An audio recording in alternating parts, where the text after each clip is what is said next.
बोले गंगा मैया की जय। बोले सत्य सनातन धर्म की जय। बोले श्रीमद् भागवत महापुराण की जय। पतित पावनी कलिमल हारिणी मोक्षदायिनी मंगलकारिणी माँ गंगा मैया का ये पवित्रतम तीर्थ हर की बेड़ी ब्रह्मकुंड, और यहाँ पर निरंतर प्रतिदिन श्रीमद् भागवत जी की चर्चा चल रही है। श्रीमद् भागवत जी के 10वें स्कंद का 11वां अध्याय चल रहा था।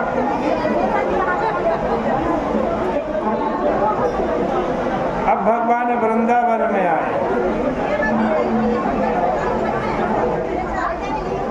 अब भगवान श्री कृष्ण और बलराम जी दोनों इस योग्य हो गए हैं कि वे दूसरे ग्वाल बालों के साथ गायों और बछड़ों को चराने के लिए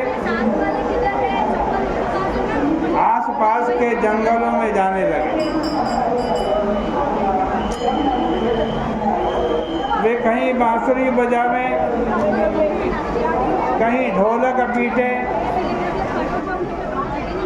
कहीं पांव के नूपुरों से ध्वनि करे, कहीं गाय बैल बन करके क्रीड़ा करें। इस प्रकार उनका समय बड़े आनंद से व्यतीत होने लगा। एक दिन जब वे मथुरा के तट पर बछड़ों को चरा रहे थे, तब एक असुर आक्रमण करने के लिए बछड़े का रूप बना करके आया, जिसके प्रति स्नेह होता है उसमें दोष दृष्टि नहीं होती। श्री कृष्ण और बलराम जी बछड़ों से बहुत प्रेम करते थे, इसलिए बछड़े के रूप में उनको कोई मारने आ सकता था, यह ख्याल उनके मन में नहीं आ सकता। किंतु वो असुर नूतनाभ्यासी था, और नूतनाभ्यासियों की दृष्टि परिपक्व नहीं होती। उसने सोचा कि यदि मैं उनका स्नेह पात्र बछड़ा बनकर के चलूंगा तो भगवान नहीं पहचानेंगे। लेकिन भगवान श्री कृष्ण तो अपने एक एक बछड़े को पहचानते। उन्होंने आज एक नया बछड़ा देखा तो दाऊ दादा को बुलाया और कहा,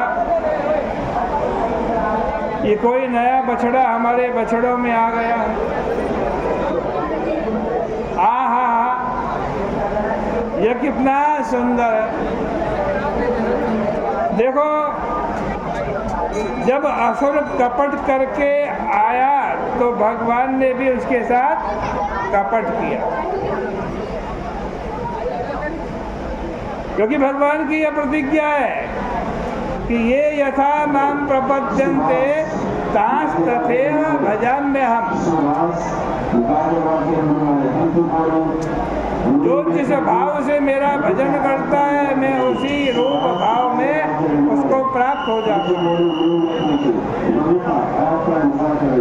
इसलिए भगवान का पाना हो तो उनसे माया कभी नहीं करनी चाहिए, क्योंकि वे माया को समझते, वे माया के अधिपति हैं। भगवान ने जब बनावटी बछड़े को उसकी पूंछ से पकड़ा और चारों ओर घुमा करके कपित्थ के पेड़ पर पटक दिया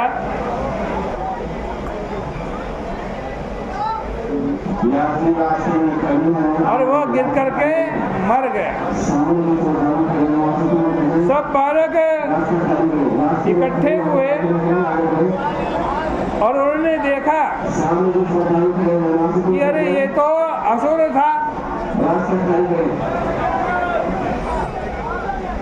फिर तो सबके सब साधु साधु, वाह वाह, शाबाश शाबाश बोलने लगे और देवताओं ने पुष्पों की वर्षा। एक दिन बछड़ों को लेकर के श्री कृष्ण और बलराम किसी जलाशय के पास पहुंचे। जलाशय क्या है? जलाशय है।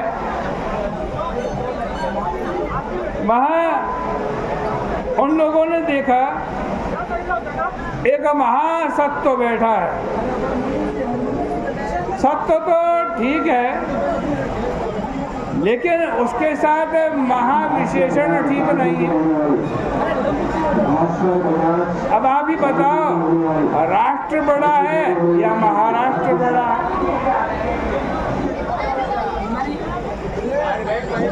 अरे महाराष्ट्र तो एक प्रांत है, इसलिए राष्ट्र ही बड़ा है, महाराष्ट्र बड़ा नहीं है। ऐसे ही ब्राह्मण बड़ा होता है, महाब्राह्मण बड़ा नहीं होता। शंख बड़ा होता है, न कि महाशंख बड़ा होता है। और सत्य बड़ा होता है, न कि महासत्य। यह तो दृष्टांत के लिए 2-3 शब्द हमने ढूंढ लिए। आप लोग मूल पुस्तक में ये मत ढूंढना। महासत्वम अवस्थितम, जब छोटा सत्व हो तब तो सामान्य होता है, लेकिन जब महासत्व आ जाए तब वह भयंकर हो जाता है। एक बार दंभासुर ब्रह्मा जी के पास गया और कुछ से जल का छींटा मार करके अपवित्रो पवित्रो वा कहता हुआ उनकी गोदी में बैठ गया। फिर बोला कि तुम सांस मत लो, तुम्हारी सांसों में से गंदगी आती है। जब ब्रह्मा जी का दम घुटने लगा तब उन्होंने पूछा कि बेटा तू कौन है? और यह पूछकर जो उसकी ओर देखा तो वो तो क्या था? वो तो दंभासुर था। तात्पर्य है कि जहाँ बनावट होती है वहाँ बहुत अधिक महासत्व आकर निवास करता है। तो वो महासत्व क्या था? बकासुर था। वो ऐसा प्रतीत होता था मानो किसी बर्फ के पहाड़ का बहुत बड़ा खंड हो। वह बक रूप आज उसने क्या किया? भगवान श्री कृष्ण को ग्रस लिया। और जब भगवान श्री कृष्ण को ग्रस लिया तो उसमें सब के सब बाल बाल बहुत दुखी हुए। श्री कृष्ण ने बकासुर के मुख के भीतर जाकर के कहा, अरे भाई ये जो मुख है ना, मुख में तो मेरा नाम होना चाहिए, नाम, न कि मेरी प्रतिमा होनी चाहिए। कृष्ण नाम मुखे स्थाप्यम न कृष्ण प्रतिमा क्वचित। भगवान श्री कृष्ण का नाम मुख में होना चाहिए, प्रतिमा नहीं होनी चाहिए। लेकिन इसने तो प्रतिमा ही रख ली, भगवान को ही मुख में रख लिया।